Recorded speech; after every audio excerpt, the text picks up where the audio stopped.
C'est parti, là? On est C'est parti? parti, c'est On est parti, on est parti. parti. Alors, Merci. bonjour tout le monde, bienvenue à ce nouveau webinaire, premier webinaire de l'année chez Via Conseil. On a un sujet bien spécial aujourd'hui et une invitée bien spéciale, Marie-Ève Champagne, qui est de Nucléi Conseil, qui a gentiment accepté de venir vous parler de santé-sécurité aujourd'hui, qui est un sujet qu'on connaît beaucoup moins chez Via Conseil et pour lequel on a reçu beaucoup de questions de la part de nos clients, de la part de notre communauté. Alors, on s'est dit, pourquoi pas rendre service à tout le monde et inviter Marie-Ève à venir vous parler un petit peu plus justement de la modernisation du régime de santé-sécurité et répondre à vos questions. Alors, Marie-Ève, je te laisse te présenter, puis démarre ça comme tu veux. Je vais juste noter au passage un petit rappel pour ceux qui viendraient tout juste de se joindre à nous. La fonction chat ne fonctionne pas. Par contre, la fonction Q&R fonctionne très bien. Moi, je vais laisser Marie-Ève présenter tout au long du webinaire son sujet, c'est son expertise, mais je vais garder un œil sur le Q&R. Donc, si vous avez des questions à poser à Marie-Ève, soit au fur et à mesure de la présentation, gênez-vous pas, puis je vais l'arrêter, je vais lui poser les questions. Ou sinon, si vous voulez réserver vos questions pour la fin, on se garde toujours une petite période à la toute fin pour les questions. Alors, voilà, on commence comme ça. La parole est à toi. Hey, merci, Joël. Webinaire, c'est un petit peu plus aride qu'une activité de formation. Normalement, je m'en excuse un peu. Je suis en mode beaucoup plus participatif.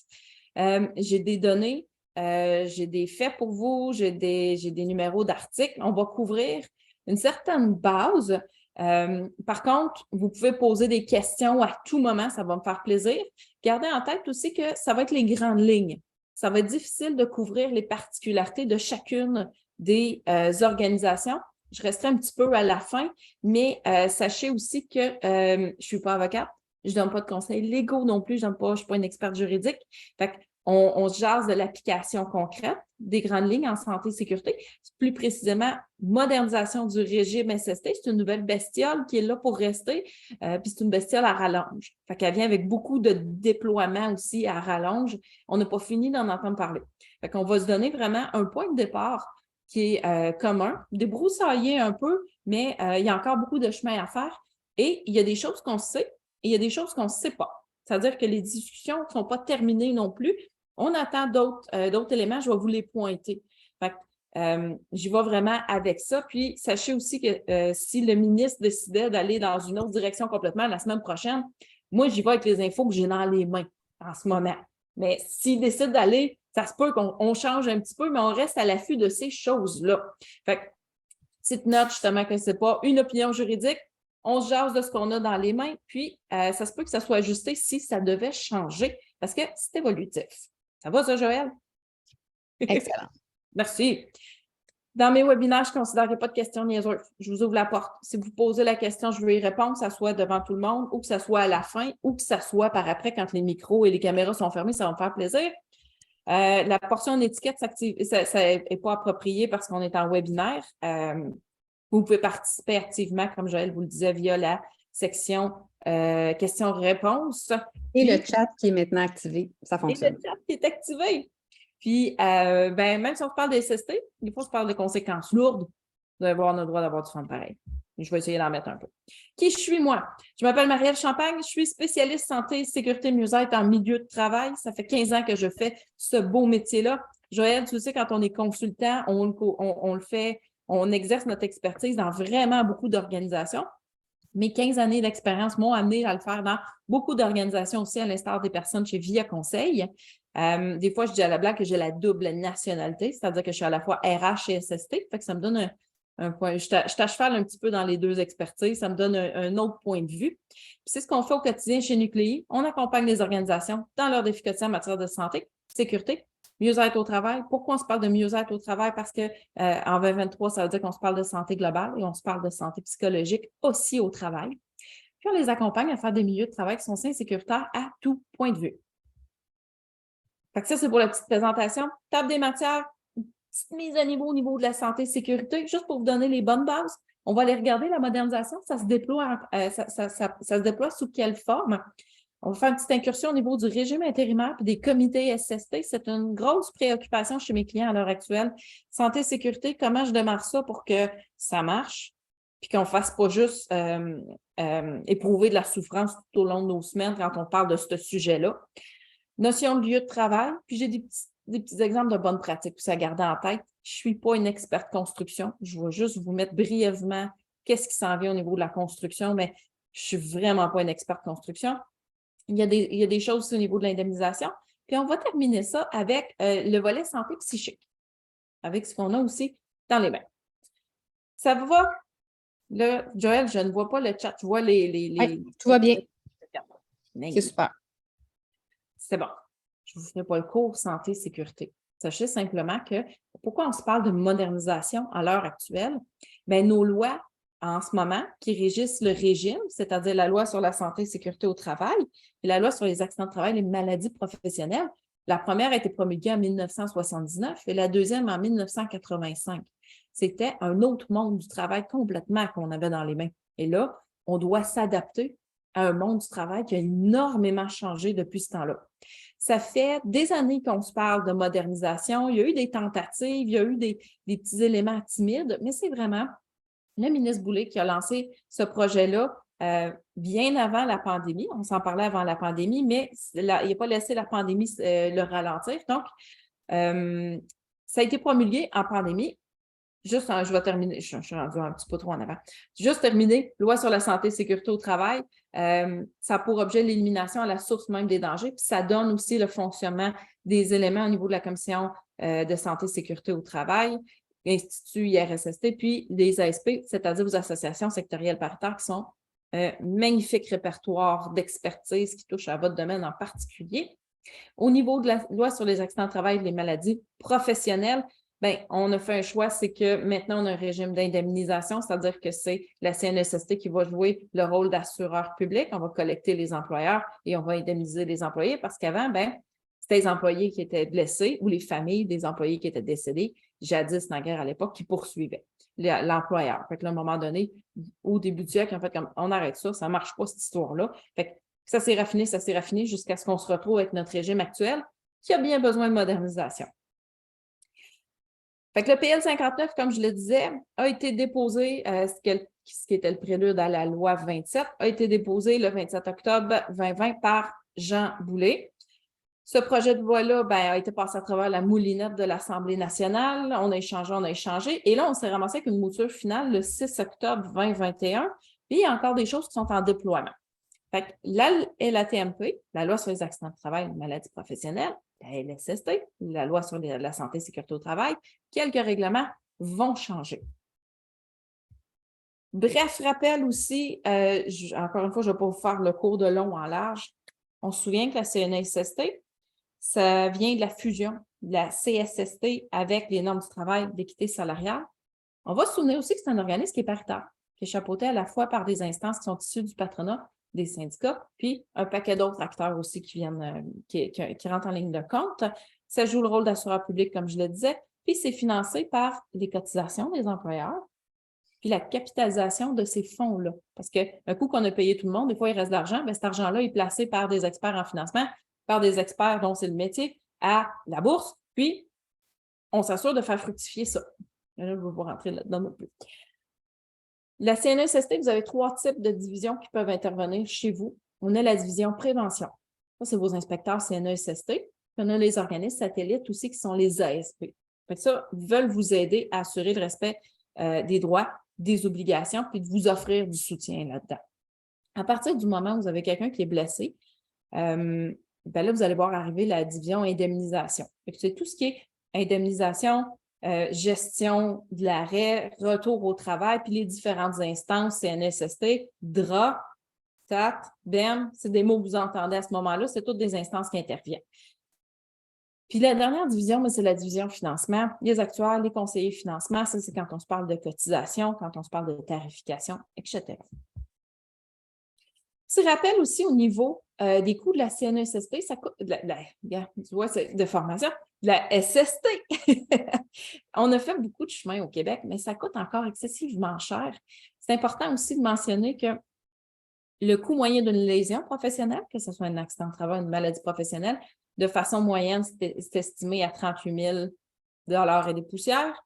Une maladie professionnelle, ça coûte en moyenne beaucoup plus cher, 5 fois plus cher qu'un accident de travail. On a encore au Québec un accident de travail à toutes les 6 minutes. C'est encore beaucoup.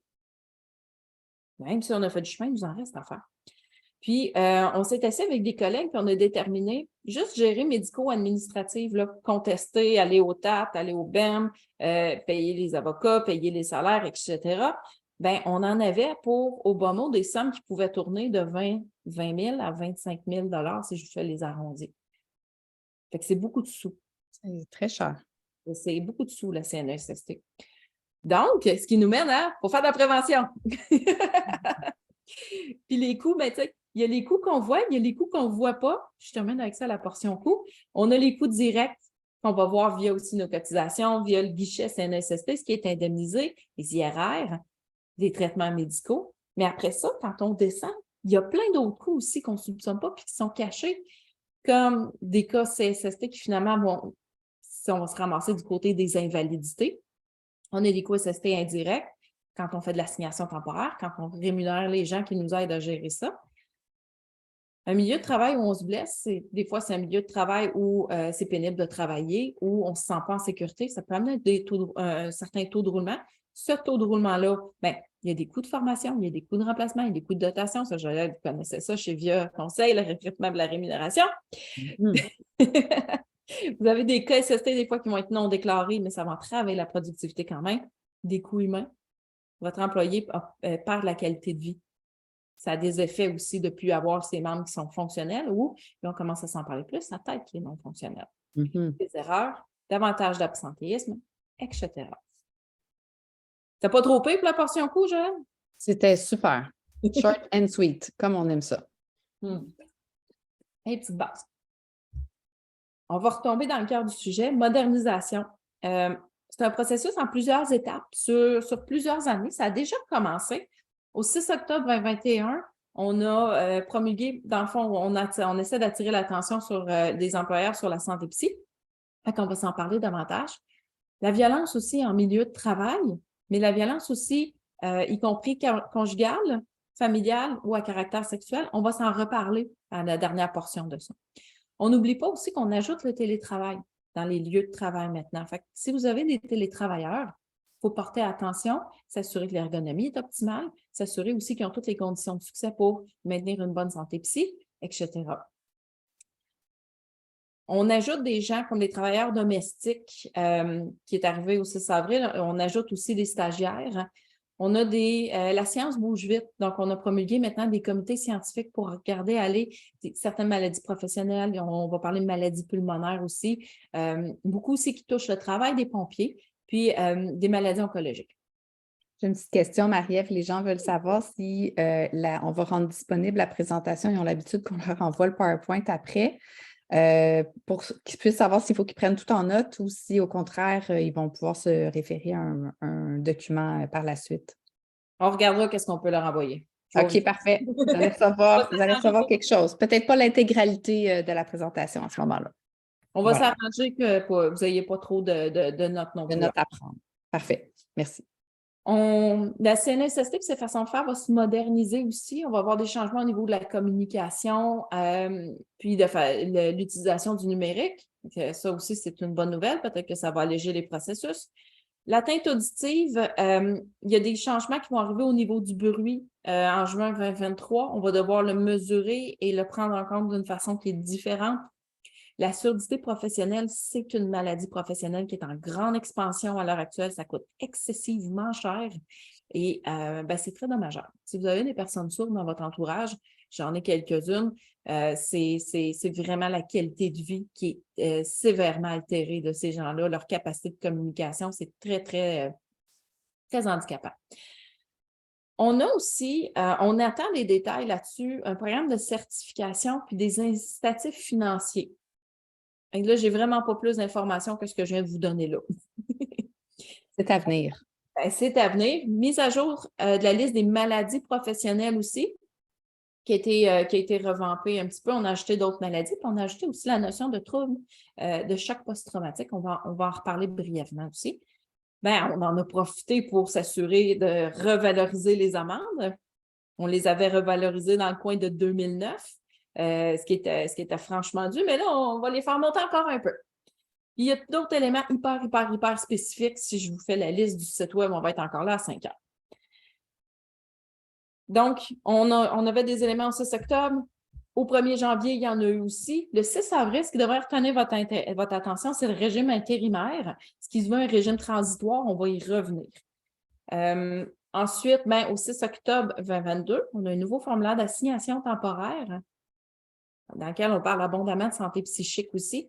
Puis, il y a des dispositions aussi au niveau du retour au travail, des modifications aussi au niveau de la gestion de l'indemnisation. En janvier 2023, on attend encore un peu de détails là-dessus. J'ai fouillé, mais je n'en ai pas vu passer. Au niveau protocole, formulaire pour la travailleuse enceinte et qui allait, le programme Maternité sans danger, on va avoir une standardisation des protocoles qui s'en viennent là-dessus.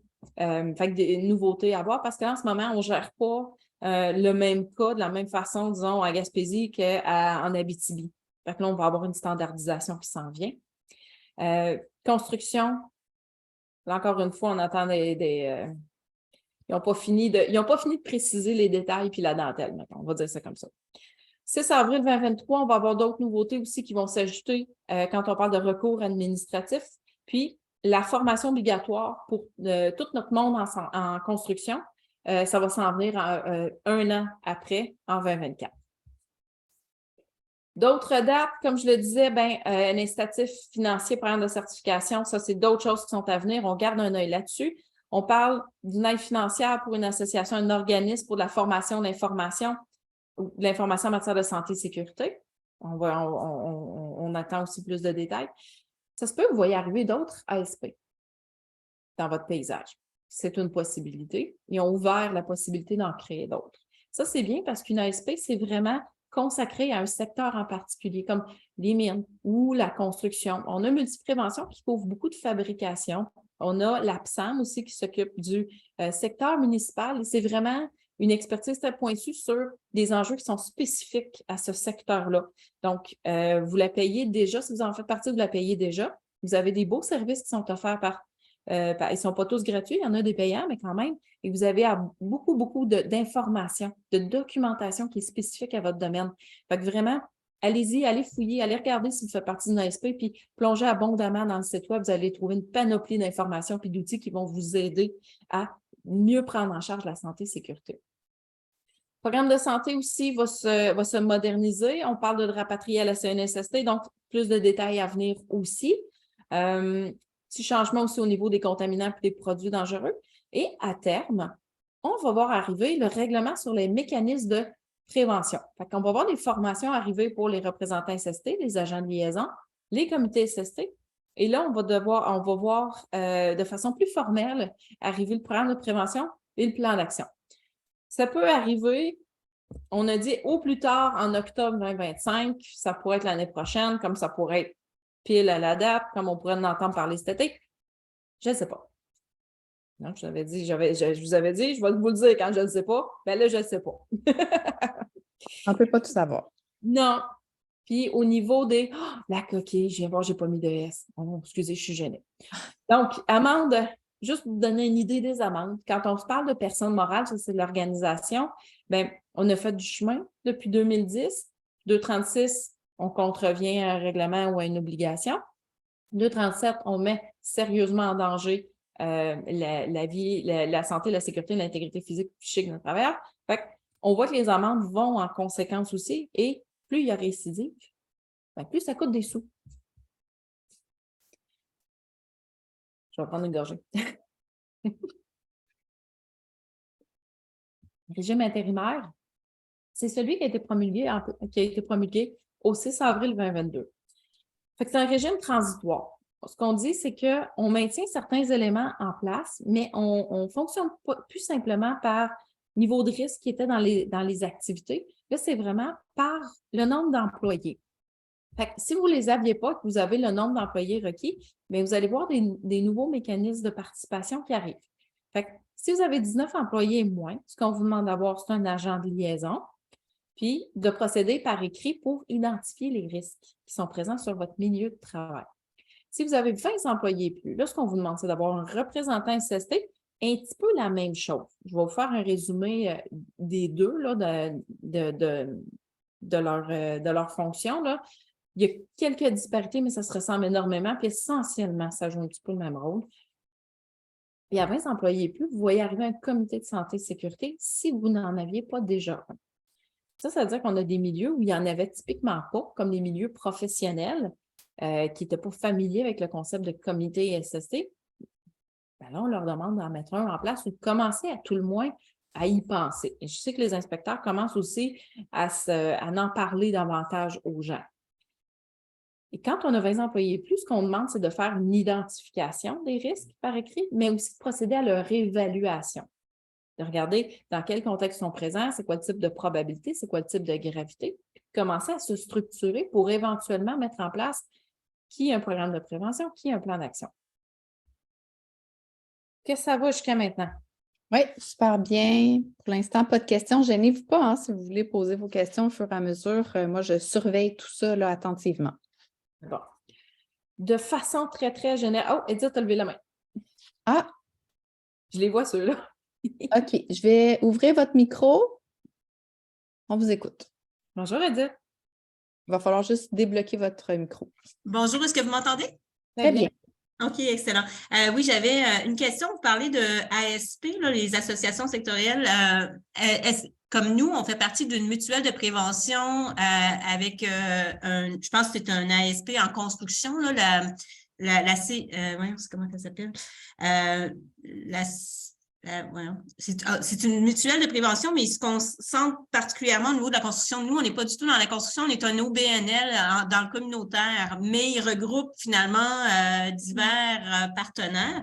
Je me dis, est-ce que ça existe des associations qui sont plus en lien avec ce qu'on fait vraiment? Parce que je me suis rendu compte avec l'expérience qu'ils ont peu ils connaissent pas vraiment notre domaine finalement. Ils connaissent particulièrement le milieu de la construction. Là. Mutuelle de prévention et association sectorielle paritaire, c'est deux choses séparées. L'un n'empêche pas l'autre. Je pense que là, je ne connais pas vos activités.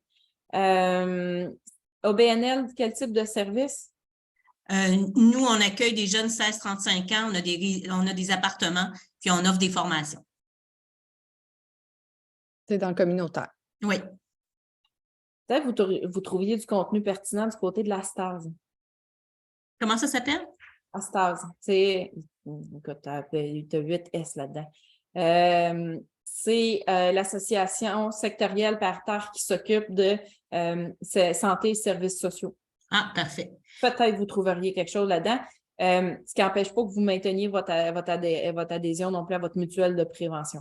OK. Dernière question. Au niveau du représentant SST, dès qu'on en a un, parce que nous, on a plus que 20 employés, j'imagine qu'il faut aviser la CNESST ou on attend qu'eux autres nous demandent ou… Non, vous le nommez. C'est sûr, si vous pose la question, ça pourrait être un inspecteur qui vous pose la question. Vous pouvez simplement indiquer que vous en avez un ou sinon vous êtes en processus. OK. Pour le nommer. Merci. Ça fait plaisir, Edith. Merci beaucoup. On avait une petite question aussi de Diane qui demandait comment participer à l'identification des risques. Y a-t-il un formulaire à cet effet?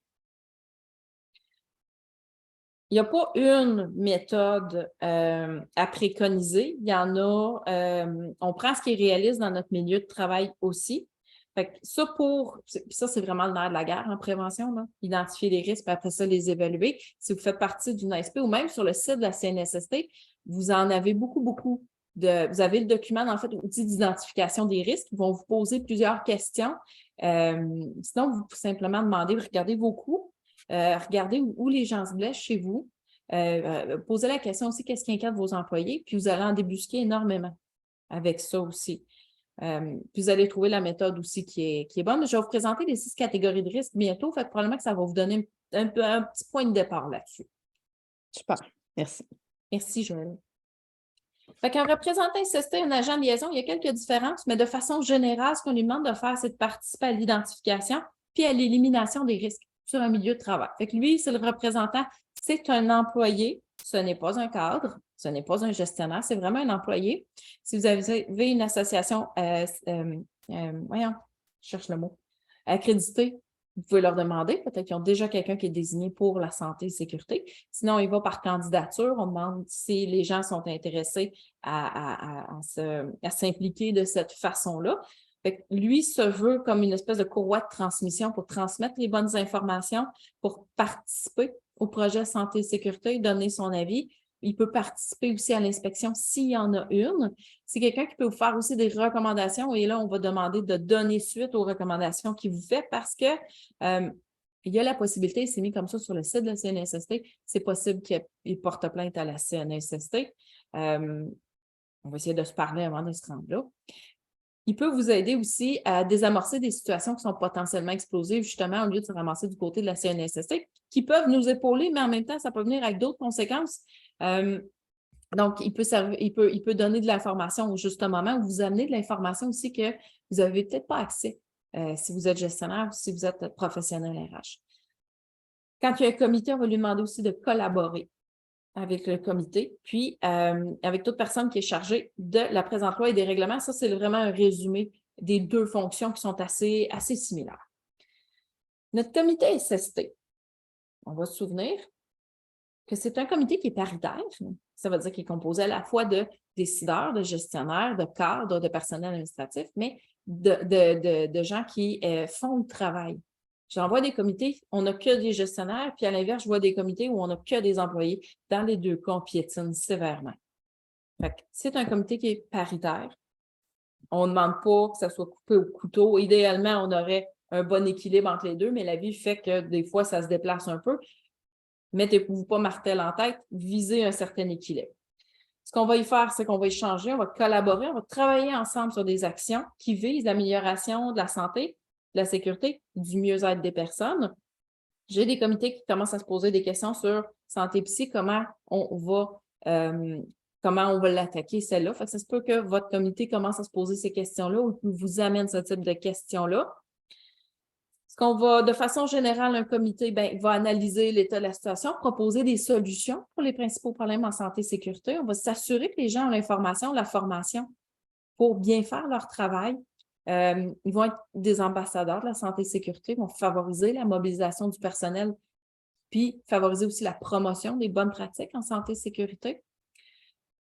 On va s'assurer, eux aussi, vont jouer un rôle de courroie de transmission, puis s'assurer qu'on prenne en charge la santé et sécurité. Ça ne se substitue pas aux obligations de l'employeur, qui est d'ailleurs redevable devant la loi, mais le comité est un très bon organe de participation pour s'assurer que les employeurs, les travailleurs puissent participer puis s'assurer qu'ils sentent qu'ils ont voix au chapitre. Fait qu'on participe ensemble à identifier, corriger, contrôler les risques dans l'organisation. On va se parler de prévention durable.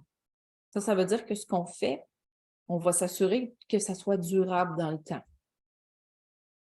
Parce que sinon, on fait un paquet de belles choses, mais si vous voulez obtenir un retour sur investissement de ce que vous avez mis en place, il faut que ça dure dans le temps et il faut que ça empêche les lésions professionnelles. On va aussi se parler de prévention plus dite collective, dans le sens que la prévention collective, c'est qu'on va s'occuper du bien commun. On ne commencera pas à se mettre le nez dans comment tel dossier a été géré. On ne se met pas à se passer des informations médicales aussi qui sont hautement confidentielles. On va s'assurer de mettre en place des actions qui profitent à tout le monde dans la mesure du possible et pas simplement sur du volet très, très, très pointu, très, très confidentiel. J'ai deux questions par rapport au comité. Oui. La première, le représentant est-il nécessairement dans le comité? Moi, j'avais lu que oui. Parfait, ça répond à la question, merci. En fait, ça fait peu de sens si vous avez un représentant, mais qui ne fait pas partie du comité. En effet. Je vous le dis comme ça. Alors, mieux vaut l'inclure. Et on a aussi France qui nous demande, on nous avait mentionné que nous devions envoyer nos procès-verbaux de nos rencontres de comité SST. Où doit-on les envoyer? Peut-être que ce n'est pas encore requis. Qu'est-ce qu'on fait avec nos procès-verbaux? Je vais dire, je le vois peu. Ben, vous les conservez dans un registre pendant 5 ans. OK. Mais on n'a pas à les envoyer là, à la CNESST ou à... Ben, s'ils demandent, bien sûr. J'en vois peu, puis là, je ne veux pas tomber dans le conseil légal non plus, puis je ne veux pas induire les gens en erreur non plus. Ça se peut qu'ils le demandent à ce moment-là, ben, ça serait d'obtempérer puis de l'envoyer, mais dans tous les cas, ça vous prend un registre pendant 5 ans de noter de quoi vous jasez dans le comité. Puis ça, c'est comme n'importe quoi en santé et sécurité, c'est comme un devoir de maths. Si vous ne le mettez pas par écrit, si vous ne mettez pas votre raisonnement par écrit, ben, je ne vous donne pas les points. Ils ne vous donneront pas les points non plus. Parfait. Fait qu'on les conserve jusqu'à nouvel ordre. Merci, Joël. Merci à toi. Ça aussi, avec des collègues, on s'était assis et on avait regardé un comité SST. C'est une obligation légale, oui. Combien ça coûte? Selon les organisations, selon les modalités de rencontre qui sont mises en place, on s'est rendu compte que ça pouvait aller jusqu'à plus de 6 000 par année avec les DAS. Fait que ça coûte excessivement cher pour remplir une obligation légale. Qu'est-ce qu'on fait si on veut avoir un retour sur investissement? Un petit peu comme j'en ai parlé, bien, ce qu'on veut, c'est que le temps, l'argent, bien, on veut que ça marche, on veut qu'il soit efficace, on veut qu'il produise des solutions, qu'il fasse des recommandations aussi qui servent à empêcher des lésions professionnelles. C'est ça son rôle. Donc, puis de travailler de concert avec l'équipe en place, avec les gestionnaires, avec l'employeur. Fait que qu'est-ce qu'on fait pour que le comité soit efficace et produise effectivement des solutions? Bien, des petites notions au sein du comité puis autour du comité à regarder. Vous allez avoir besoin que vos gens aient un mandat clair, qui comprennent ce qu'ils font, puis qui ont des objectifs et qui se dirigent tous dans la même direction. D'avoir aussi une équipe qui est fiable, des gens qui se présentent aux rencontres, des gens qui ont des points de vue divergents, mais des forces aussi qui sont complémentaires. On veut avoir des personnes clés. Des personnes clés, d'office, il n'y a pas un point de réglementation qui dit précisément, vous devriez absolument avoir un directeur ou une directrice maintenance sur le comité, mais ça fait pas mal plus de sens qu'il y soit, qu'il ou elle y soit, parce que, ben, c'est il ou elle qui tient les projets quand on parle d'entretien. Il y a beaucoup de choses qui s'en vont dans leur cours. Fait que des personnes clés, des personnes qui gèrent la santé et sécurité, qui ont accès à certaines données aussi, pour être capable de mettre en contexte les coûts et les orientations aussi de la direction, on va avancer plus vite. Fait que, comme je le disais, pas juste des gestionnaires, pas juste des employés. On va y mettre un peu de sécurité psychologique. On a besoin de se sentir en confiance puis de sentir qu'on a voix au chapitre aussi. C'est le fondement même d'une équipe de travail qui est productive. Référence le projet Aristote de Google. Si vous êtes curieux, vous pouvez aller voir ça aussi. Il faut se parler pour se comprendre. C'est vrai aussi au comité parce que le comité, c'est une équipe de travail. Si c'est simplement qu'un comité de communication, on fait juste échanger des informations, mais il n'y a rien qui se passe, on ne sera pas efficace. Puis, ça va atténuer aussi à long terme la motivation de vos gens. Et là, vous allez vous retrouver avec un comité dont on doit constamment remplacer les membres parce que les gens vont se démotiver. Ils vont se demander qu'est-ce qu'on fait là? Ça ne sert à rien de toute façon. Puis, c'est pas le fun. Mm-hmm. On va leur donner des outils aussi pour les aider, les statistiques, des indicateurs, des inspections, à s'assurer qu'on remplit encore une fois les analyses sécuritaires de tâches, etc. On se prépare. Une rencontre du comité, il y a un avant, il y a un pendant, il y a un après. S'il y a simplement qu'un pendant, on s'assoit. Bon, de quoi on jase aujourd'hui? Ça va être dur. Là aussi, vous avez un gros facteur d'émotivation parce qu'il n'y a rien de bon qui va en sortir. Ça se prépare. De quoi on parle aujourd'hui? On a besoin de quelle information? Comment on va se préparer? Qu'est-ce qu'on va faire suite à cette rencontre-là? C'est quoi notre plan d'action? C'est quoi notre plan de match? Ça vous prend un plan d'action. Un travail qui va être planifié, mais d'accepter aussi que la vie, des fois, va nous amener ailleurs. Puis là, à ce moment-là, je donne toujours l'exemple de la pandémie. J'avais des clients qui avaient des plans d'action fantastiques en février 2020. En mars 2020, je vous garantis que les plans d'action ne ressemblent plus à ce qu'on avait parlé au début de l'année. Ça a changé des choses, hein? Un peu. Fait que là, elle n'est pas tout à fait finie, mais elle est moins présente, on est content. Mais il y a ce type de rebondissement-là qui peut arriver. Fait qu'il faut faire attention aussi.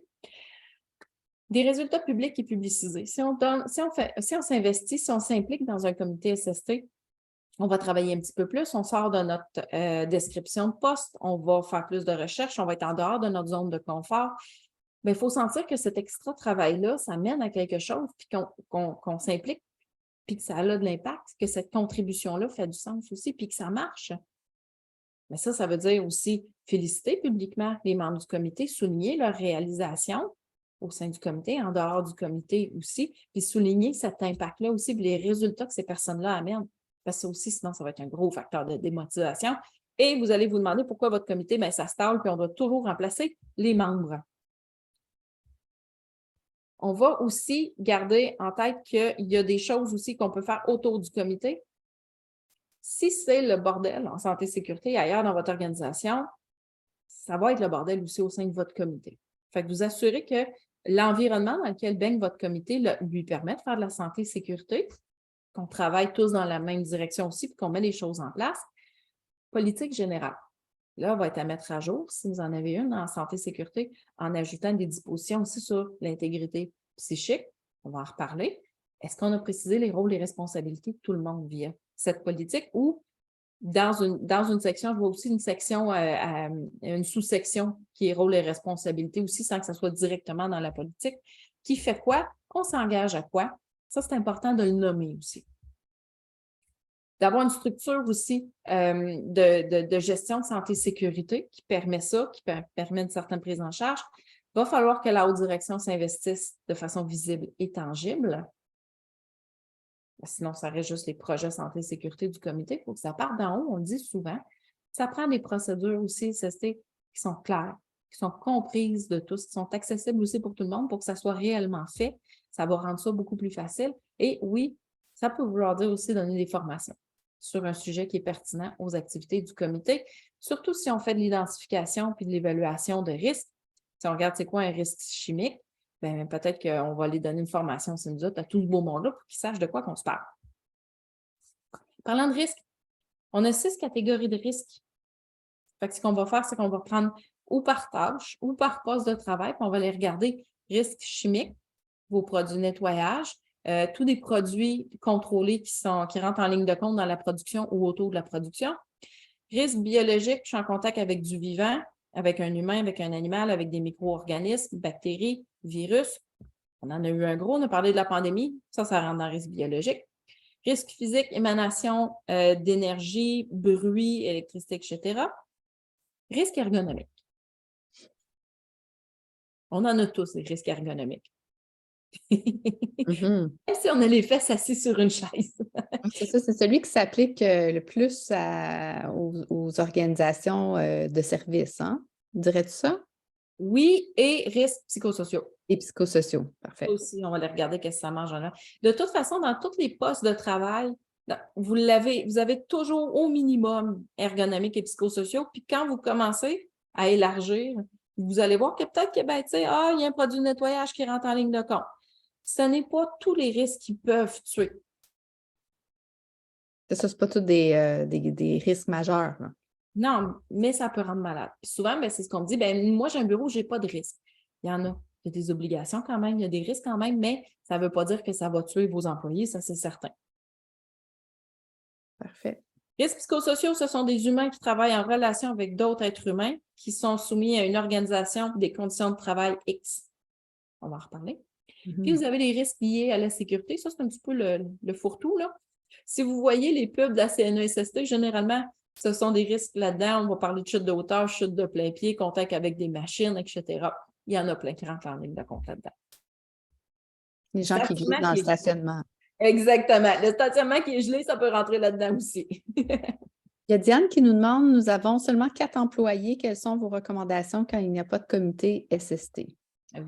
Vous avez moins de 20 employés. C'est ça, c'est la catégorie moins de 20 dont on a parlé un petit peu plus tôt, là, où on n'a pas à faire de comité finalement. Avec l'information que j'ai là, après ça, si vous avez du multi-établissement, ça vaudrait peut-être la peine de regarder, mais si c'est un établissement avec 4 employés, avec ce que vous me dites là, vous tombez avec un agent de liaison puis une identification des risques. Super. De ce que vous me dites. Oui, ça semble être une réponse satisfaisante selon la réponse de Diane. Yay! Télétravail? Télétravail, il est là pour rester.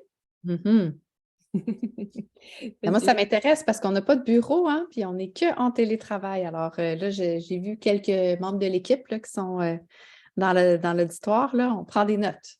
C'est bon.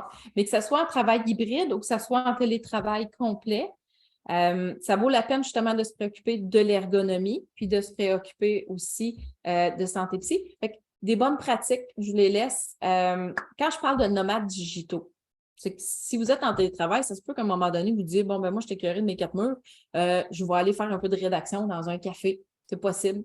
Mais de s'assurer que la personne, ben, elle sait comment ajuster son propre plan de travail pour qu'elle soit bien. C'est pas parce qu'on travaille sur une chaise un peu dure dans un café pendant 3 heures que on va aboutir avec une lésion musculo-squelettique nécessairement. C'est pas linéaire comme ça.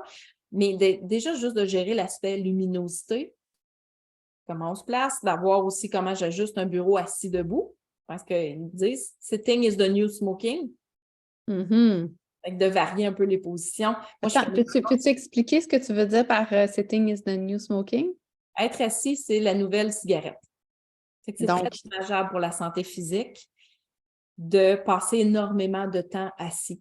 Ben, juste de façon personnelle, moi, ben, j'ai un bureau assis debout. Fait que je vous parle en ce moment, je suis debout. Je fais mes rencontres, je suis debout. Je travaille, je suis assis, mais ça me permet de varier un petit peu puis de solliciter d'autres muscles aussi. Je rajoute des poids dans ma journée puis je rajoute un peu de mouvement. C'est bon pour toute la santé globale.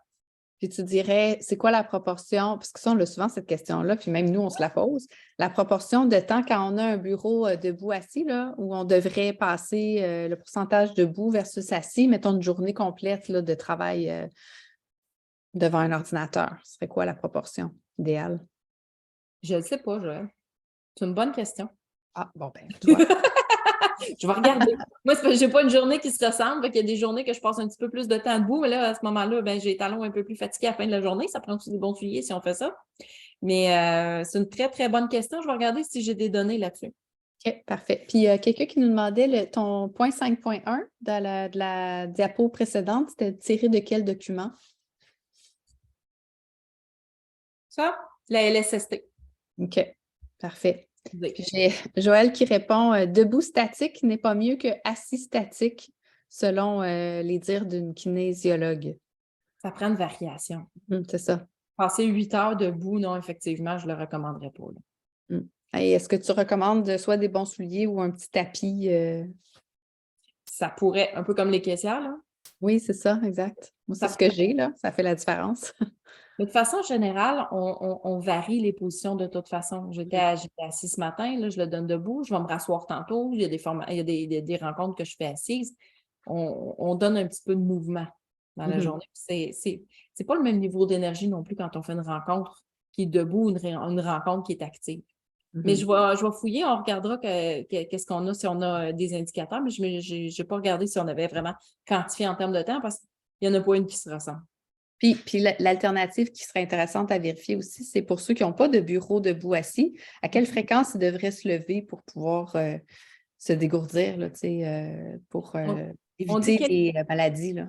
Quelques minutes par heure. Quelques minutes par heure. OK. C'est bon aussi pour la productivité mentale, de toute façon, prendre une pause. C'est bon pour la fatigue visuelle aussi, de détourner les yeux. Là, je pense qu'on parle de 20 minutes, là, mais vous me prenez de court un peu. Je n'ai pas les chiffres en tête. Je vais regarder, on s'en reparle.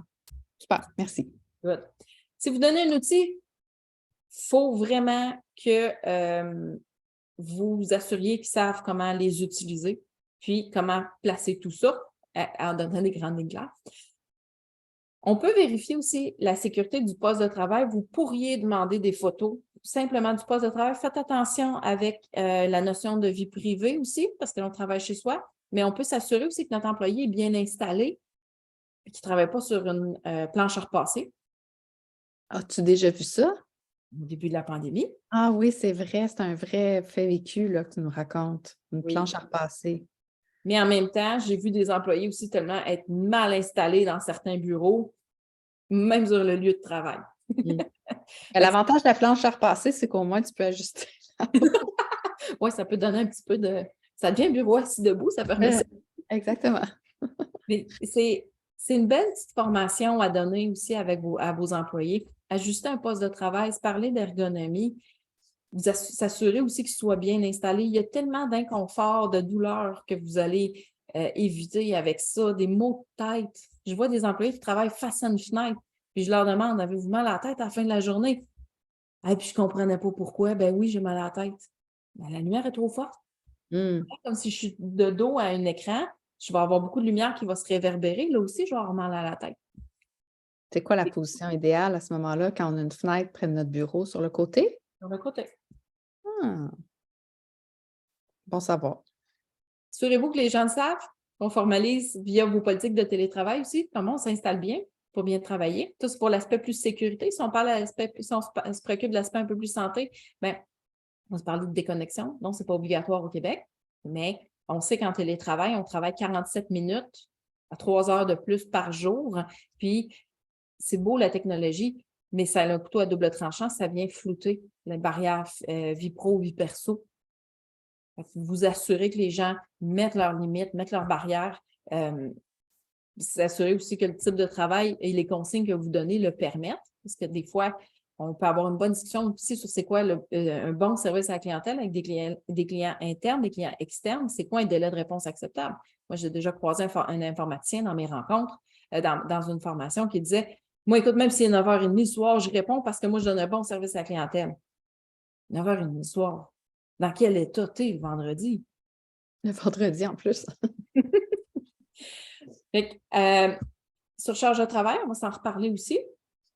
Loin des yeux, loin du cœur, assurez-vous de maintenir un contact qui est plus personnel aussi, qui est plus bienveillant pour vous assurer. Je dis souvent à mes gestionnaires, si vous ne parlerez pas de santé psy si vous ne vous parlez pas tout court. Donc, vous ne le saurez pas si ça ne va pas. Puis des fois, on tend à s'éloigner un petit peu quand on ne voit pas la personne. Il y a une barrière qui est créée par l'écran. Ça a beaucoup de bien, le télétravail, mais ça a un aspect un petit peu plus négatif. Donc, il faut se préoccuper aussi. Il faut maintenir un contact d'humain à humain. Puis encourager aussi les saines habitudes de vie et de travail au niveau de la sédentarité. Mais c'est sûr que si on travaille plus assis, on fait moins de pas aussi dans une journée, puis on tend à escamoter aussi des fois des pauses en télétravail. On travaille plus, mais ça vient avec un certain prix. Fait que d'avoir cette discussion-là, non, il n'y a pas d'obligation légale de parler de santé globale avec vos employés, mais c'est une façon d'optimiser aussi leur santé, leur productivité et leur performance aussi. Fait qu'il y a un gain pour l'entreprise ou l'organisme là, à le faire. Oui, parce que s'ils s'en vont en invalidité, CNESST, c'est toutes des vases communicants. Puis de toute façon, on a besoin d'être en santé pour être performant. Absolument. Et on est strictement business, là. Strictement business. Tu sais, des fois, c'est ça. Des fois, on le fait pour l'humain, ne serait-ce que juste parce qu'on a par acquis de conscience, puis parce qu'on se préoccupe. Des fois, il y a d'autres organisations, ou des fois, les gens qui participent à nos webinaires ont besoin d'arguments pour aller convaincre leur patron. Fait que c'est intéressant de leur donner aussi des petites clés comme ça pour faciliter la vente de leur business case, projet, SST par exemple. Ouais. Oui, parce que la prévention, oui, des fois, on a besoin d'avoir un petit peu plus d'appui parce que, on le ferait tous pour le principe s'il n'en tenait qu'à nous, mais à la fin de la journée, il y a une santé financière, il y a des budgets à respecter, il y a des impératifs de production. Ça aussi, il faut en tenir compte parce que, pas de production, pas de santé et sécurité. Exactement. Un bel équilibre. Bon. L'indemnisation, on a certains changements aussi au niveau des délais, des instances. On attend des couvertures à des catégories d'emploi, comme par exemple les travailleurs domestiques. J'écoutais le ministre qui disait avant les fêtes qu'on a 18 000 travailleurs domestiques qui étaient non couverts, mais là, qu'ils sont maintenant. C'est pas rien. Puis, il y a des changements au niveau de la rétroactivité des prestations. Le conseil général que je vais vous glisser, c'est là, il y en a qui ont des mutuelles de prévention. Super. Si vous n'en avez pas de mutuelle, ce n'est pas votre truc. Assurez-vous d'avoir des gens qui vous accompagnent pour la gestion des lésions, que ce soit des professionnels SST qui sont chevronnés à la matière et où il y a de très bons avocats spécialisés en santé et sécurité. Eux vont être capables de vous aider à naviguer les nouveautés, puis que vous puissiez respecter les délais, puis vous puissiez le faire de la façon la plus optimale possible et savoir des effets sur vos coûts aussi. Puis, vous pouvez aussi mettre en place des processus d'enquête et d'analyse d'accidents, très important pour, même si on est en télétravail. Puis, on peut aussi le faire en cas de lésion santé psychologique, surtout si on se parle de violence aussi, qui est un des sujets qu'on va aborder brièvement aujourd'hui. Construction, voici grosso modo ce qui change. Les syndicats s'en vont par là, les patrons s'en vont par là, je ne veux pas m'en mêler. Il y a des éléments qui vont changer, puis la formation va s'en venir aussi éventuellement.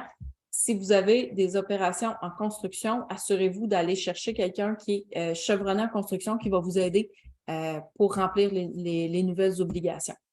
Et ça, depuis qu'ils ont émis le PL 59, la construction, ce que je vois dans mon réseau, c'est que c'est un sujet qui est très sensible. C'est tout ce que je vais dire à propos de la construction. On ne se mouillera pas plus que ça aujourd'hui. Non. La construction, c'est un milieu à part. Qu'on en voit beaucoup d'amour. Bon, OK, santé psy. Il y a des nouvelles obligations en matière de santé psy. S'il y en a pour l'employeur, il y en a pour les employés aussi.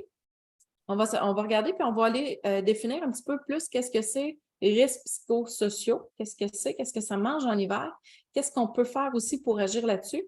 Il y a une question qui m'a été envoyée ce matin aussi, comment on fait pour parler avec un employé de ça? On s'est parlé de stigmatisation.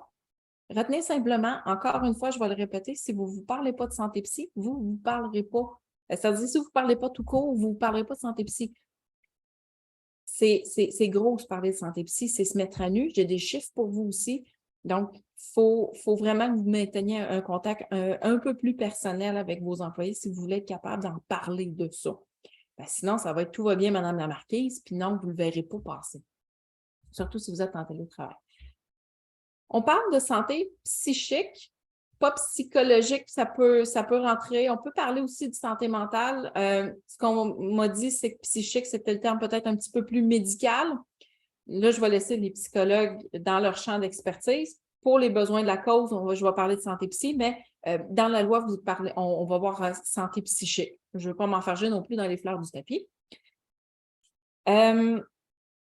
L'article 51, qui est les responsabilités de l'employeur, on voit dans la loi sur la santé et sécurité au travail, 2 petits mots qui viennent d'apparaître, et psychique. Il est partout, celui-là. C'est apparu un peu partout à travers la loi. On le retrouve dans l'article 51. On le retrouve aussi dans l'article 49. Fait que l'employé, doit prendre les mesures nécessaires pour protéger sa santé, sa sécurité et ou son intégrité physique ou psychique. Puis on va lui demander de ne pas être un facteur de risque pour les autres. Tout ça s'articule comment? On est dans un point de départ là, en ce moment. C'est une nouvelle conversation, puis on va voir la jurisprudence va nous amener où dans cette conversation-là. Là aussi, comment ça va s'articuler au fil des années? J'aimerais ça avoir une boule de cristal. Parce que c'est moins à couper au couteau, en fait, là, la santé psychologique versus la santé physique. C'est nouveau aussi pour tout le monde. C'est nouveau. Des ajustements. On voit, les inspecteurs commencent à s'en préoccuper, mais on va voir aussi comment ça va s'articuler aussi au fil du temps. Ceci étant, harcèlement, ça s'ajoute aussi aux dispositions en matière de harcèlement psychologique qui étaient déjà en vigueur. Ça, ne perdez pas ça de vue non plus. Quelques chiffres, parce que j'aime bien mettre un petit peu de données. Ah, mon Dieu, je vais voir l'heure, Joël. Non, tout va bien. C'est jusqu'à 1h30. Ah, OK, excuse-moi. Ouf! Non, ça va bien, tout va bien. Santé psy, j'aime ça mettre un peu de data aussi parce que c'est très gris, c'est très flou. Ça veut dire quoi? Ça mange quoi en hiver, ça? Ça coûte excessivement cher et ça fait des années que la santé psy, ça coûte excessivement cher. Puis encore une fois, ça, c'est des coûts officiels. Ce n'est que la pointe de l'iceberg, mesdames et messieurs. 14% des profits annuels nets aux entreprises canadiennes déjà en 2017. On va retenir aussi qu'un congé pour santé mentale, de façon générale, c'est 2 fois plus coûteux. Ça dure 2 fois plus longtemps que pour santé physique. Et là, j'ai la barre noire du chat qui me cache l'autre en dessous, je ne me souviens plus. Au Canada, les problèmes de santé mentale constituent la première cause des absences au travail parmi les maladies chroniques. Ça fait déjà un bon moment de ça. Oui, 2010, hein? Et quand ça ne va pas là, ça a des effets aussi sur la mécanique. Ce qui se passe ici va amener d'autres sortes, ça va se déglinguer ailleurs aussi. Puis Plus vous avez un employé qui est stressé, plus il t'a adopté des habitudes de vie qui sont malsaines aussi, qui pourraient l'aider. Par exemple? Bien, quand on est stressé, on tend aussi à aller peut-être un peu plus volontiers, ce que les études nous disent du côté de la malbouffe, il faut laisser tomber l'activité physique. Et pourtant, on en a besoin pour maintenir une bonne santé globale, faire de l'exercice physique. Les lignes directrices officielles disent qu'on a besoin d'environ 150 minutes par semaine d'activité intense à modérée. Mais quand on est stressé ou quand on a une grande charge de travail, On n'a pas le temps. on n'a pas le temps. Puis on n'a pas le temps de se faire à manger, donc on mange de la malbouffe. Puis là, ben, c'est un cercle vicieux. Exactement. OK. Donc ça, c'est des signes à surveiller, dans le fond, chez nos employés, ces éléments-là. Bien, c'est sûr que si vous parlez d'habitudes alimentaires, puis vous vous rendez compte que ben, personne ne fait d'activité physique, quelle qu'elle soit, selon ses capacités, beaucoup de restos, beaucoup, puis là, ben, tu sais, oui, on a les jeunes, des fois, qui vont tendre à moi, je ne me fais pas de lunch, là, mais ça peut être un signe aussi. Il y a d'autres, ça va s'additionner, là, mais effectivement, ça peut être révélateur qu'il y a du stress un peu sur notre milieu de travail, mais de toute façon, ils vont vous dire s'ils sont stressés aussi. Quelques données qui sont issues de l'écotest, ça, c'est des données qui datent de 2011, mais quand même, elles sont importantes. On disait, dans le cadre de l'écotest, que c'était 42 des travailleurs qui s'absentaient avec des symptômes dépressifs, dans le fond, qui s'absentaient en raison de ce problème-là. Ça veut dire que la balance va se présenter, il va faire du présentéisme. Le présentéisme, ce n'est pas du vol de temps, ce n'est pas d'étirer pause, ce n'est pas de se traîner les pieds. Je suis au travail en raison d'un problème de santé qui nécessiterait que je ne sois pas au travail. Si vous voulez une idée des coûts, c'est 2 à 3 fois les coûts de l'absentéisme. Le présentéisme, on ne le traque pas tout le temps non plus, c'est très difficile à traquer, c'est de la productivité perdue, c'est plein, ça se cache dans plein de choses, mais on dit d'une règle de pouce que ça représente environ ça, 2 à 3 fois les coûts de l'absentéisme. L'écotest disait aussi que 400 000 travailleurs québécois avaient recours déjà en 2011 à des médicaments pour réduire l'anxiété, remonter le moral, aider à mieux dormir, et ça, que ça représentait seulement le tiers des travailleurs qui avaient des symptômes dépressifs. Ça aussi, c'est juste la pointe de l'iceberg.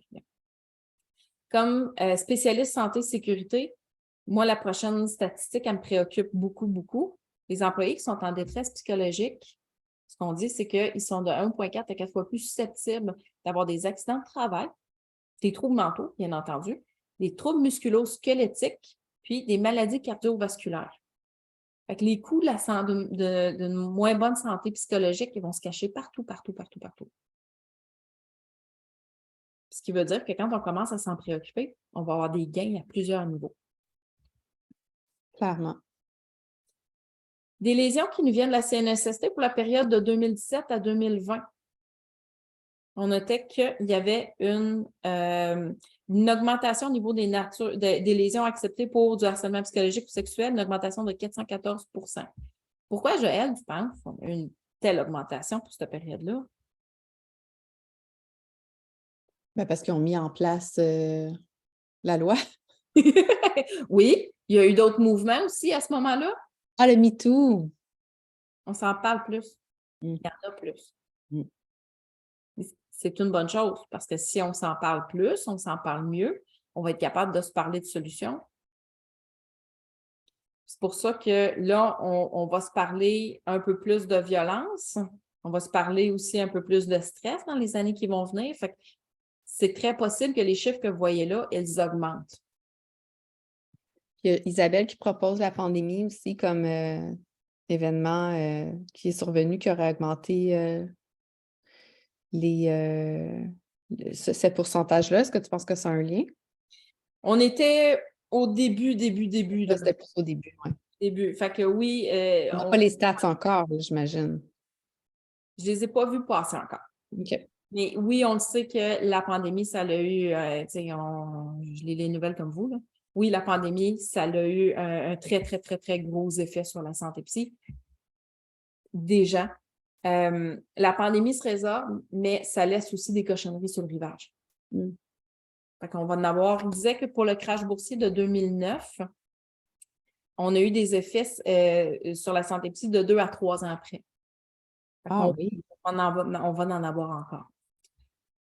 Risques psychosociaux, je vous avais promis qu'on en reparlerait un petit peu plus. Là, moi, j'aime beaucoup le modèle de l'INSPQ. Je suis allée chercher la description de l'INSPQ. Ce sont des facteurs qui sont liés à l'organisation du travail, aux pratiques de gestion, aux conditions de travail, aux relations sociales, qui prévalent sur un milieu de travail. Et quand ils sont présents, ça augmente la probabilité d'engendrer des effets néfastes sur la santé physique et la santé psychologique des personnes qui y sont exposées.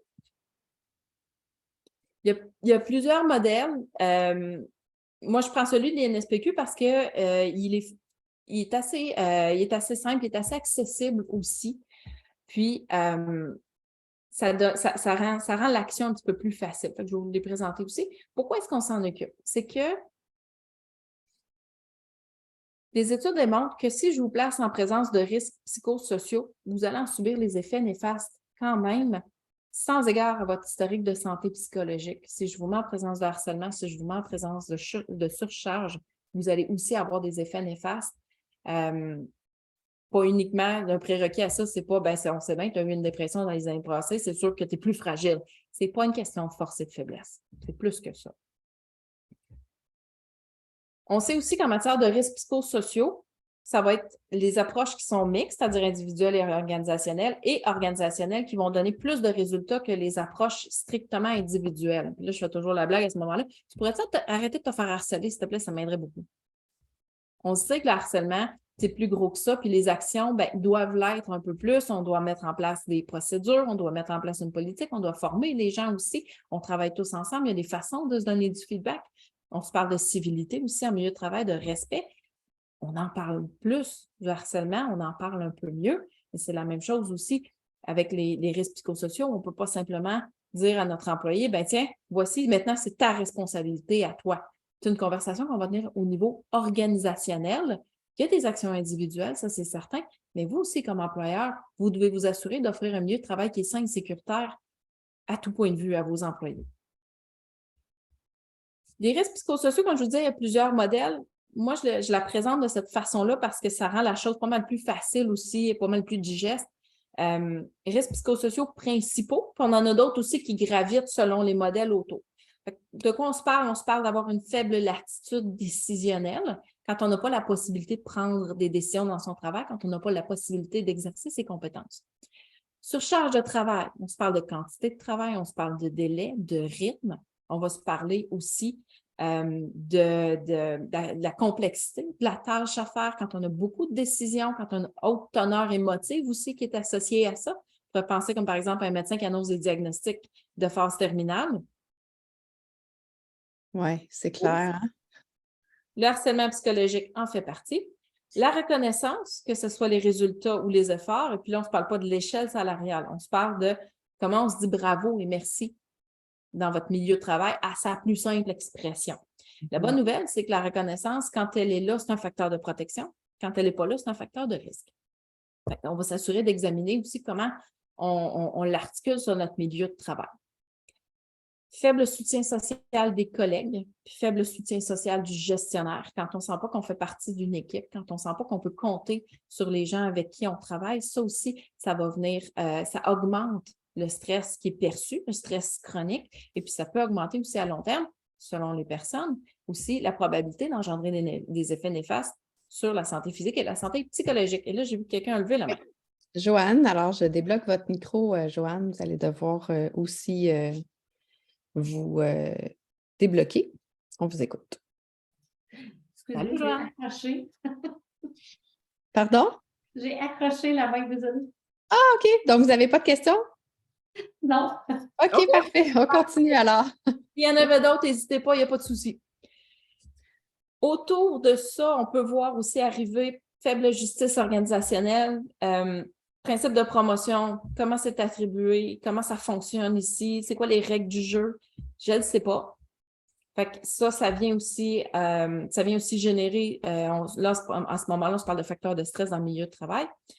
Insécurité d'emploi, quand on se parle de santé financière, un employé d'ailleurs en mauvaise santé financière, ce que les études nous disent, c'est qu'il va s'absenter de 1,3 à 3 jours de plus par année, puis il peut vous coûter environ 1 000 $ aussi de plus par année. Fait qu'insécurité financière, est-ce qu'on a des gens qui sont à contrat? Est-ce qu'on a des gens qui sont saisonniers?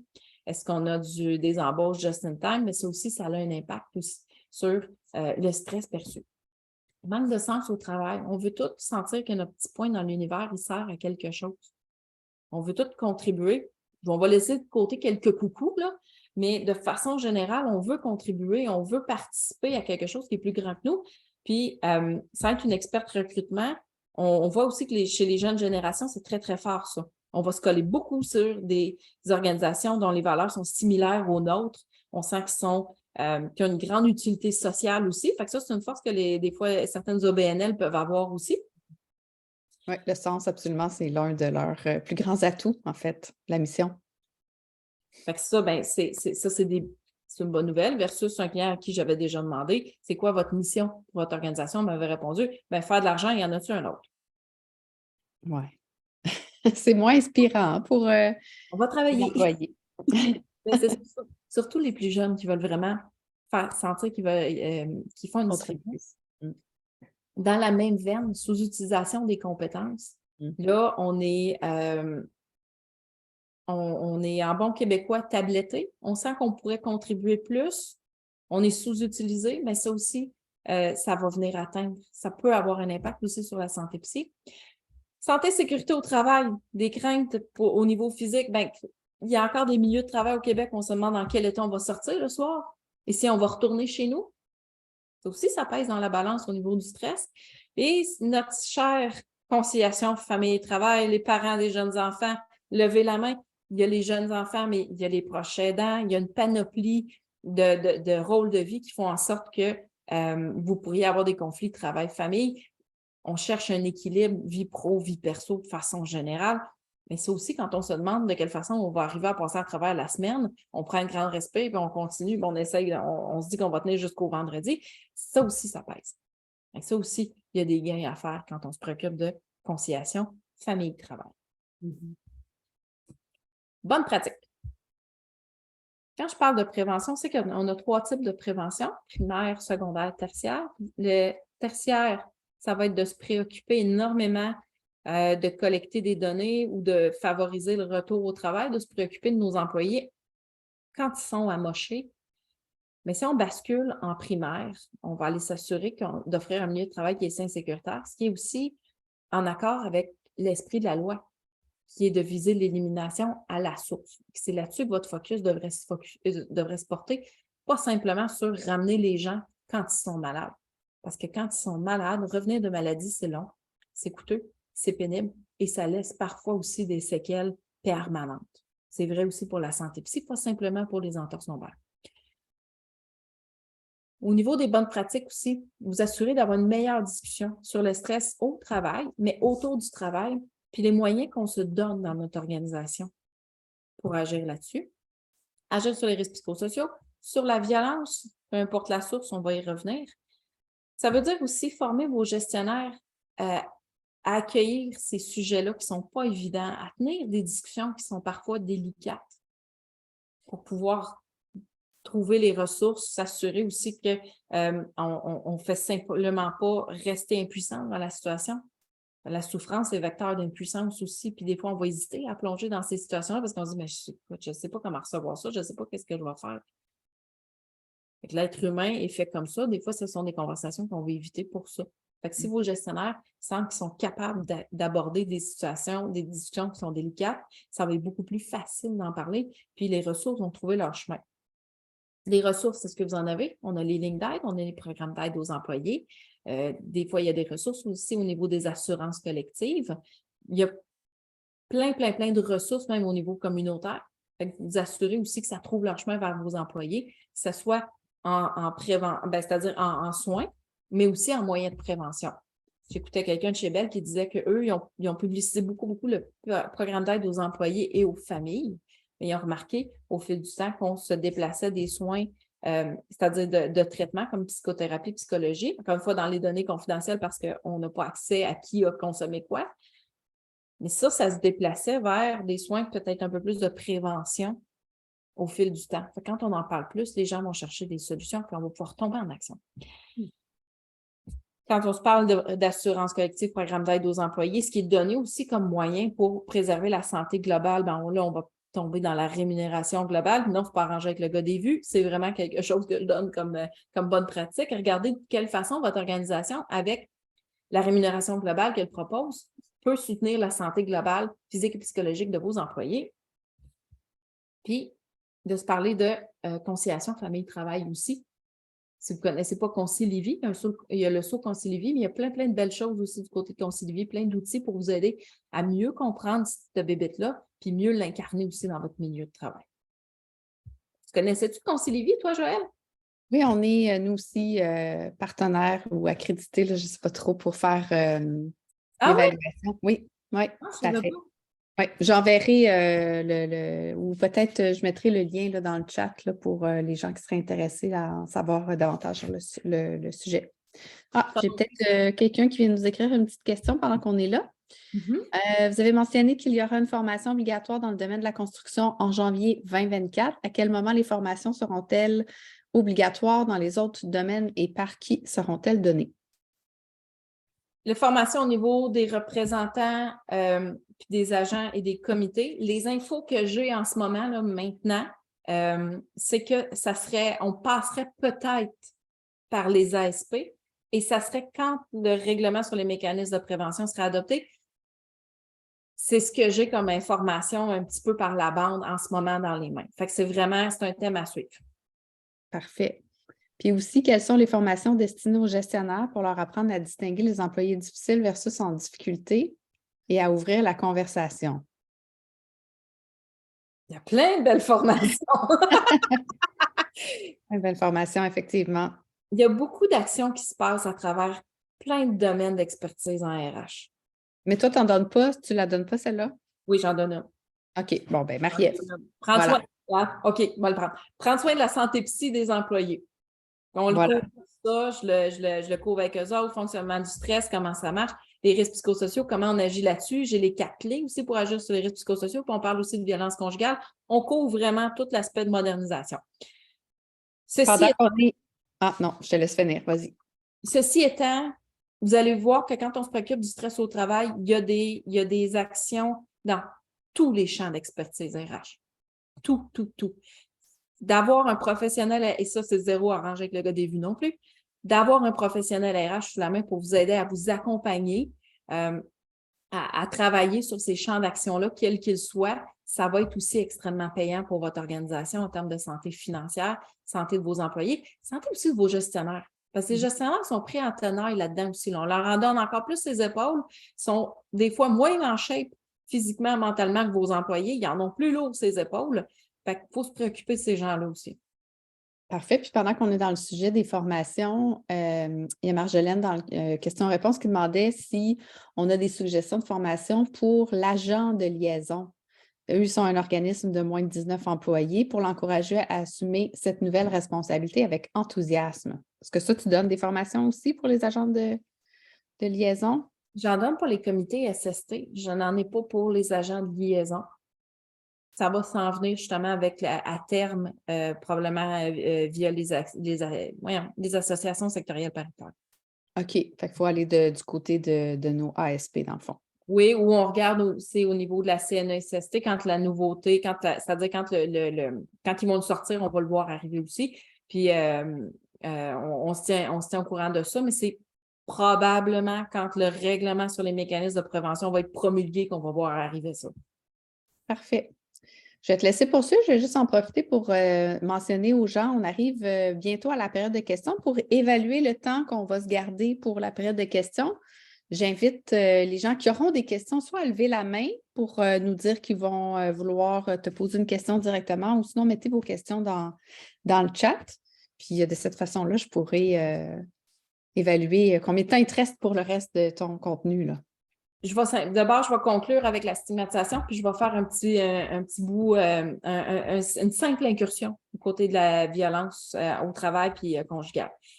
Donc, pourquoi c'est dur d'en parler? Pourquoi on dit que c'est se mettre à nu puis c'est être vulnérable? On a encore beaucoup de tabous par rapport à la santé psy. L'association de mauvaise santé psychologique égale faiblesse, elle est encore très forte. Puis à tort ou à raison, c'était une étude de Santé Canada qui disait que 54% des gens qui présentaient des symptômes de troubles mentaux avaient subi de la discrimination à raison de leur état. 44% des Canadiens pensent que leur perspective de carrière serait affectée si leur boss savait qu'il y avait un problème de santé psy. Ça va être dur d'en parler pour ces raisons-là. Il y a des raisons sociales, il y a des raisons aussi de génération, nos jeunes générations en parlent beaucoup plus volontiers que des générations, disons, plus anciennes. Ce n'est pas les mêmes mondes du travail non plus, ce n'est pas le même rapport à la santé psy. Mais aussi, retenez que 81% des employés disent que la stigmatisation, ça va les empêcher d'aller chercher l'aide dont ils ont besoin. Les gens ont honte de leurs problèmes. Ça va être dur d'en parler pour ça. Fait que favoriser à sa plus petite expression, la plus petite action que vous pouvez faire. Parlons-nous de stress, de ce que c'est, puis des façons d'agir sur le stress. Puis nous, comme organisation, regardons qu'est-ce qu'on peut faire pour mettre un milieu de travail qui est un peu moins stressant pour nos employés. Vous allez défaire, sans que ça soit magique, vous allez défaire beaucoup de nœuds avec ça. Absolument. Puis de peut-être se montrer vulnérable, c'est pas tout le temps facile, là, mais comme gestionnaire, de montrer un peu l'exemple à ses employés en se montrant parfois vulnérable, en n'ayant pas toujours l'air d'un super-héros qui est toujours en contrôle, puis d'être capable de parler de soi, de ses émotions, ses défis aussi, ça ouvre la porte à ce que tout le monde soit aussi à l'aise à avoir des défis puis à en parler également. C'était ma petite suggestion au passage. Tu as tellement raison, Joëlle. Puis je l'ai vu là, quand on donne des formations sur le stress. Là, des fois, on en a des gestionnaires qui vont dire j'ai un trouble anxieux, je fonctionne avec un TOC, j'ai fait des dépressions. Et ça, là, c'est tellement puissant comme histoire. C'est incroyable. Ça passe le message au reste des employés qu'on ne s'attend pas à ce qu'ils soient parfaits, puis toujours au maximum de leur capacité. Tout le monde a des moments aussi, des périodes dans la vie qui sont moins faciles, puis il faut en parler, finalement. Effectivement. C'est beau, ça, Joëlle. Violence. Dans l'article 51, c'est alinéa 16, sur la loi sur la santé et la sécurité au travail, vous avez une petite nouveauté qui dit que sur les lieux de travail, on va se souvenir que le lieu de travail, ça comprend aussi maintenant le télétravail, l'employeur doit prendre les mesures nécessaires pour assurer la protection de la travailleuse ou du travailleur. Soit on parle plus au féminin parce qu'il y a une très haute prévalence des femmes, que ce soit violence au travail ou que ce soit violence à la maison. Mais on peut avoir des employés et aussi qui en subissent. Donc, situation de violence physique, psychologique, violence conjugale, familiale à caractère sexuel. Vous êtes tenu de prendre ces mesures-là quand vous savez ou devriez raisonnablement savoir que le travailleur ou la travailleuse est exposé à cette violence.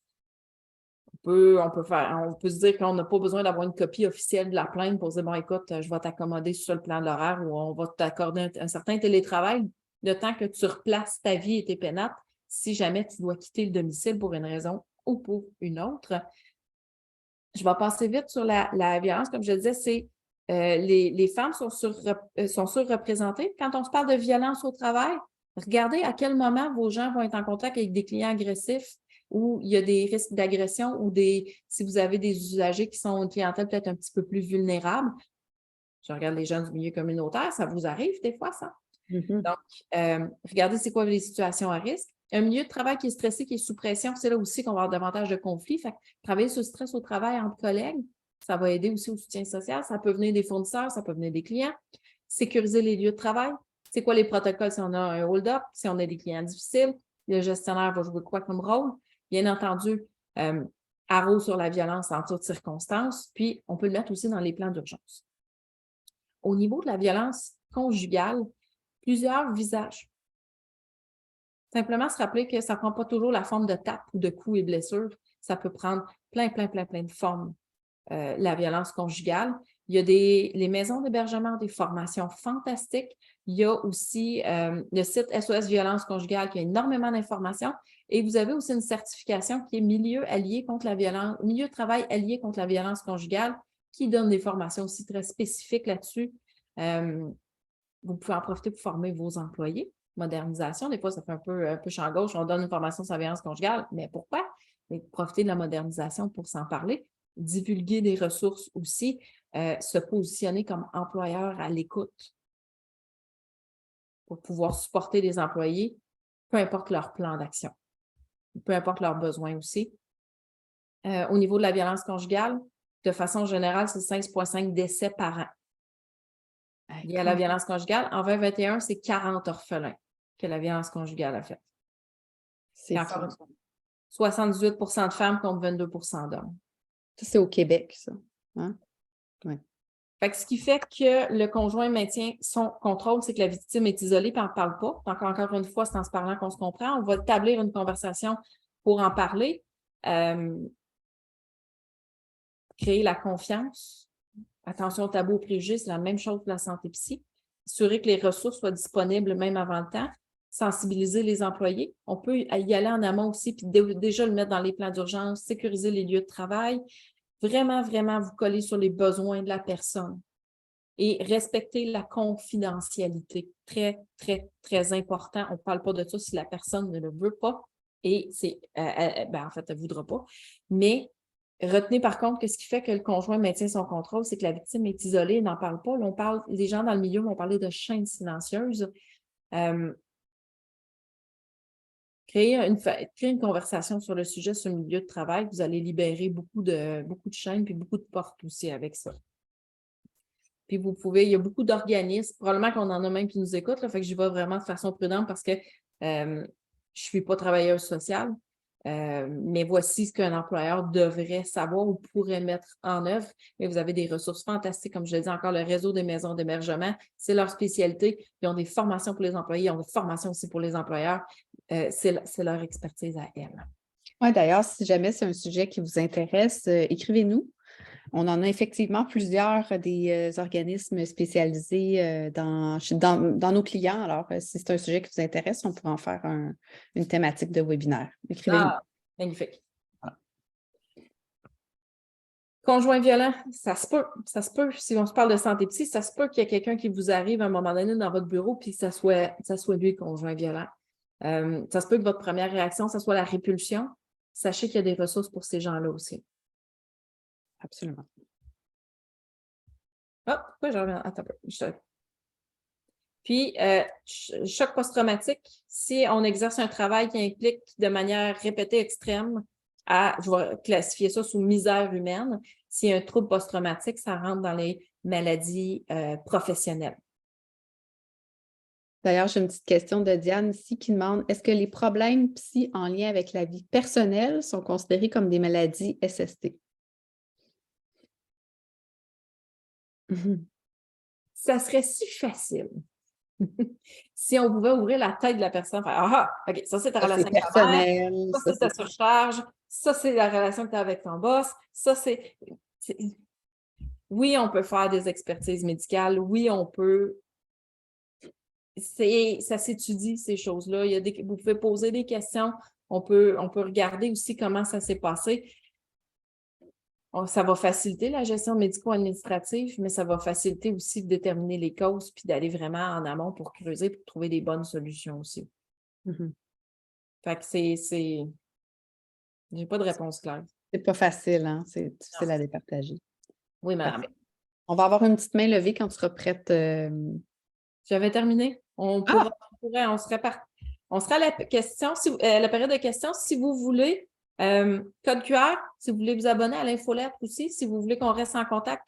J'en parle de ça dans mon infolettre une fois par mois, pas plus.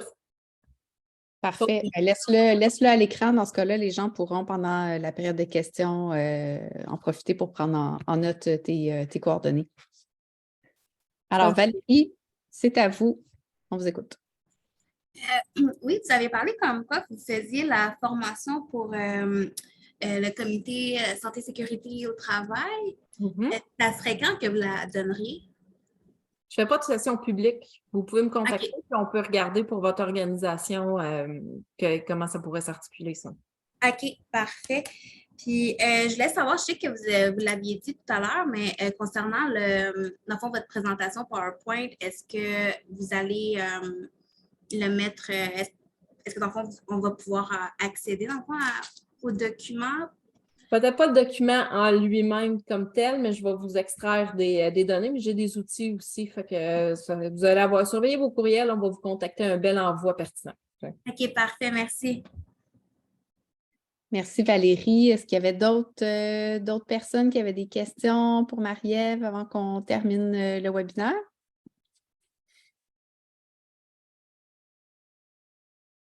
Il reste 2 minutes. En as-tu dans le chat? Non, on a des remerciements, belle présentation, merci beaucoup, très intéressant. Ça, il y en a tout plein. Mais pas d'autres questions pour l'instant. Ah, pas de trouble. S'il y a de quoi, moi, je peux traîner dans le coin. Des fois, c'est pas évident non plus devant tout le monde. Là, fait que... Sinon, vous avez mes coordonnées aussi. Si vous avez d'autres questions, je suis très disponible. Vous savez où me rejoindre. On va vous contacter. Un bel envoi. Puis, au plaisir de se reparler. Alors voilà, vous savez où trouver Marie-Ève. N'hésitez pas à la contacter pour vos questions. Puis nous, on va terminer là-dessus pour cette fois-ci. Surveillez vos prochaines infolettres. On va annoncer nos prochains webinaires là, dans le courant des prochains jours. Alors, merci à tous. Bonne fin de journée.